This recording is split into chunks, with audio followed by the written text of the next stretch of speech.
बदलापूरच्या घटनेमुळे सध्या राज्यभरात संताप व्यक्त होत आहे।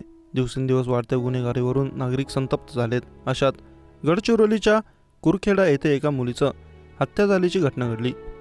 येथे जिल्हा परिषद शाळा आवारात परिसरात एका युवतीचा मृतदेह संशयास्पद स्थितीत आढळल्याने खळबळ उडाली आहे। ज्योती उर्फ चांदनी मसाजी मेश्राम असे युवतीचे नाव आहे। शनिवारी काही युवक क्रिकेट खेळण्यासाठी मैदानात गेले असता भिंतीला लागून एका युवतीचा मृतदेह दिसून आला। या घटनेची माहिती पसरताच बघ्यांची एकच गर्दी झाली होती। उपविभागीय पोलीस अधिकारी रवींद्र भोसले, कुरखेडाचे ठाणेदार महेंद्र वाघ यांनी पोलीस ताफ्यासह घटनास्थळाकडे धाव घेतली। पोलिसांनी घटनेचा पंचनामा केलाय। प्राथमिक तपासात युवतीचा मृत्यू नेमका कशामुळे झाला हे सांगता येत नसल्याचे मत वैद्यकीय अधिकाऱ्यांनी व्यक्त केलं। मृत्यूचे नेमके कारण शवविच्छेदन अहवालानंतर स्पष्ट होईल। मृतक युवतीच्या आईच्या म्हणण्यानुसार मुलगी काल रात्री 10 वाजताच्या दरम्यान घराबाहेर गेली होती।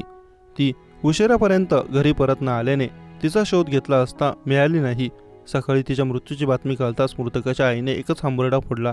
काही दिवसापूर्वी एका दुर्घटनेत मुलगा गमावलेल्या आईवर या घटनेने संकट कोसळलं आहे।